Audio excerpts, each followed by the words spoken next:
আজকে কথা বলবো হার্টের ব্যথার লক্ষণ নিয়ে।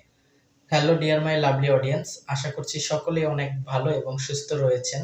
যারা অসুস্থ রয়েছেন তাদের সকলের জন্য সুস্থতার প্রার্থনা করছি। আজকে আমি ভূমিকা ছাড়াই মূল বক্তব্যে প্রবেশ করছি।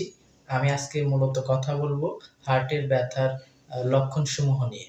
১ নাম্বার, বুকের মাঝখানে বা বাম পাশে ব্যথা হওয়া।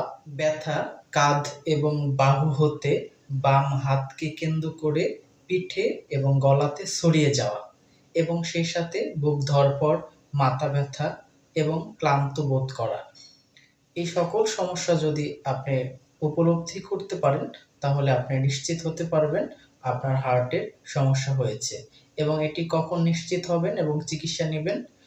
এই সমস্যা যদি ৫ মিনিটের অধিক সময় চলতে থাকে এবং শ্বাস নিতে কষ্ট হয় এবং প্রচণ্ড ঘাম ঝরতে থাকে, তাহলে আপনারা ডাক্তারের পরামর্শ অনুযায়ী চিকিৎসা নিতে পারেন। তাহলে বন্ধুরা, আজকে এখানেই বিদায় নিচ্ছি। আবারও দেখা হবে নতুন কোনো টপিকে, নতুন কোনো ভিডিওতে। ততক্ষণ সবাই ভালো থাকবেন, সুস্থ থাকবেন। আসসালামু আলাইকুম।